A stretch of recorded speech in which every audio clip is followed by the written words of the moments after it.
बिस्मिल्लाहिर्रहमानिर्रहीम। बोलते कालम के साथ मैं आमिर रज़ा खान। और भारत के तबूत में आखिरी कील कौन सा ठुका था, ये आज का मेरा मौजू है। आखिरी कील जो इस जंग में ठोका गया वो थंडर बोल्ट था। बोल्ट आप समझती हैं कि बोल्ट कस दी ना, वो कील ही है। वो कस दिया गया था उसके तबूत में, और इसके बाद शायद लंबे अरसे तक ये बला इस तबूत के अंदर बंद रहेगी। इस थंडर बोल्ट का ये क्या है, किस तरह इसने काम किया और क्यों भारत इससे खौफज़दा है। ना सिर्फ भारत बल्कि पूरी दुनिया इससे बेपनाह खौफज़दा है। इसका जवाब किसी के पास नहीं है कि ये थंडर बोल्ट है क्या। पाकिस्तान के पास ये मिसाइल मौजूद था पहले से, लेकिन इसकी रेंज कम थी। और जंग से कुछ अर्सा पहले जब बहुत सारी एजेंसीज़ ने ये रिपोर्ट नशर की कि भारत कुछ बड़ा करने जा रहा है पाकिस्तान के ख़िलाफ़, तो ये थंडर बोल्ट जो है ये जहाज़ों में फ़िट कर दिया गया। कौन से जहाज़ों में फ़िट हुआ और थंडर बोल्ट ने क्या काम किया, ये बड़ी अहम बात है।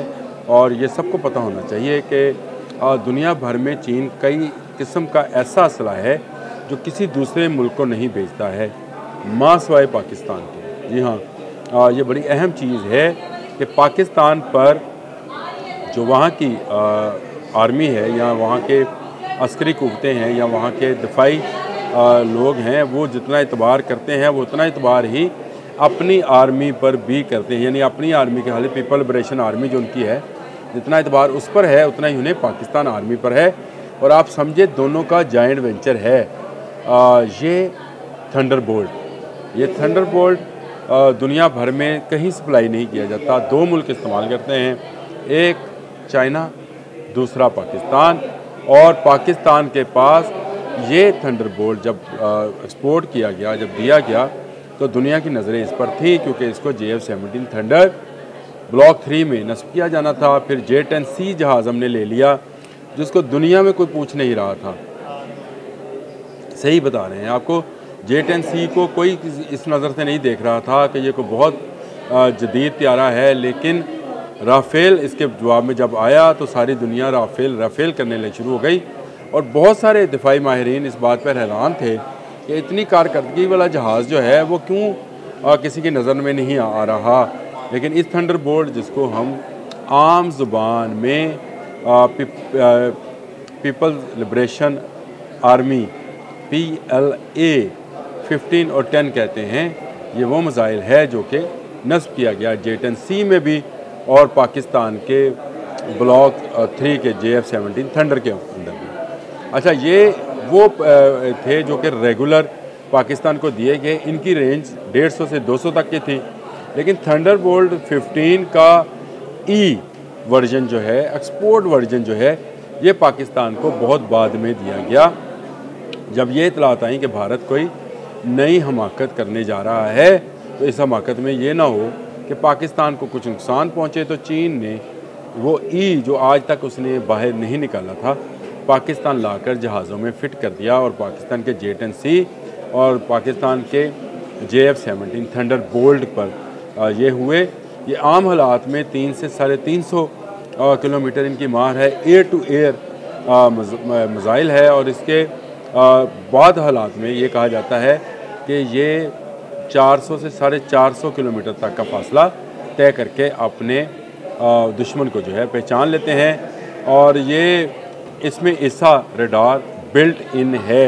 इसा आप समझते हैं एक्टिव इलेक्ट्रॉनिकल स्कैंड आरे, इसका मुकम्मल नाम है, जिसको ईसा रडार बोला जाता है। ये वही रडार है जो इसको बताता है कि आपका दुश्मन कहाँ पे है, उसको लॉक कर देता है। और ये लॉक होने के बाद जब चल जाता है तो ये फिर हाथ नहीं आता। इस वक्त ये दुनिया भर में जिन जहाज़ों पर नस्ब किया जा रहा है, यानी चीन और पाकिस्तान, दुनिया इनकी दोनों की यही है। इसमें J-16 है, J-10C है, J-20 है और JF-17 थंडर ब्लॉक 3 है जिस पर इसको लगाया जाता है। और इसमें इसकी जो रेंज मैंने आपको बता दी, जो पाकिस्तान को पहले वर्जन दिया गया था वो 145 से 150 किलोमीटर था। लेकिन उसके बाद इसकी कारकर्दगी बढ़ा दी गई और जो है यानी एक्सपोर्ट वर्जन जो है ये दे दिया गया। और इसमें इसी ने राफेल को गिराया है। और इसके बाद J-10C की मांग में भी इजाफ़ा होता चला जा रहा है। असल में इसके पीछे ये मिसाइल मौजूद है जिसकी रेंज मैंने आपको बता दी, जिसका मैंने आपको सारी तफसीलात बता दी। तो चाइना का थंडर बोल्ट जब लगा है तो उसने सब कुछ तहस नहस कर दिया है। उस तहस नहस कर दिया है, भारत के वो अज़ाइम तहस नहस कर दिए हैं जो वो अपनी तसी पसंदाना जहनीत को इत्मीनान देने के लिए पाकिस्तान पर चढ़ दौड़ा था। वो जो पाकिस्तान को कमज़ोर समझता था, जो कि पाकिस्तान को समझता था कि पाकिस्तान की फ़िज़ाइया शायद राफ़ेल का मुकाबला नहीं कर पाएगी, लेकिन दुनिया ने देखा 3 राफ़ेल ज़मीन पर पड़े हैं। अब तो मजाक उड़ रहा है। मैंने आपसे कुछ देर पहले एक व्लॉग किया था और मैंने उसमें बताया था कि क्रिस्टीन फायर ने क्या जवाब दिया करण थापा को, और उसने कहा कि जितना आप बता रहे हैं इतना नुकसान नहीं हुआ है। हाँ, 5-6 स्ट्रिप्स जो हैं, एयर स्ट्रिप्स जो हैं, उनको ज़रूर नुकसान पहुंचा है। डोनाल्ड ट्रंप का झुकाव जो है पाकिस्तान की तरफ हो गया है। भारत को शायद आने वाले वक्त में दुनिया भर से असला भी ना मिले, जदीद असला ना मिले, और भारत को खुद से कुछ ना कुछ करना पड़ेगा, क्योंकि तमाम वो ममालिक जिन्होंने भारत को टेक्नोलॉजी फ़राहम की थी, इसराइल ने हरूप के सूरत में ड्रोन्स दिए थे, रशिया ने S-400 दिया था, Su-30 दिया था, और अब Su-57 देने की सोच रहा था। फ्रांस ने राफ़ेल दिए थे, अब राफ़ेल M जो है मेरीन उसके वो बिकने जा रहे थे। लेकिन अब आहिस्ता आहिस्ता, हाँ, अमेरिका तो रह ही गया, जो कि शायद सोच रहा था कि उसको $200 बिलियन की वहाँ से जो है ऑर्डर्स मिलेंगे और वो अपना F-35 जो है वो बेचेगा। मोदी ने ख्वाहिश का इज़हार भी किया था F-35 लेने का, लेकिन अब शायद अमेरिका उसको F-35 भी नहीं देगा। तो इस तरह से भारत बुरी तरह फंस चुका है। वो जो पाकिस्तान को फंसाना चाहता था, ऐसा तबूत में कील ठोका है थंडरबोल्ट के नाम से कि शायद ये दोबारा अपने उस चीज़ के अंदर दोबारा वापस ना आ सके। तो देख रहा था, हाँ, आज से 5 साल बाद, 6 साल बाद, 7 साल बाद मोदी से भी कोई ज़्यादा फाशिस्ट, मोदी से भी ज़्यादा कोई कसाई, मोदी से भी ज़्यादा कोई जालिम और जाबर भारत पर काबज़ हुआ, तो वो शायद अपनी दोबारा हमाकत करे पाकिस्तान के सामने आने की।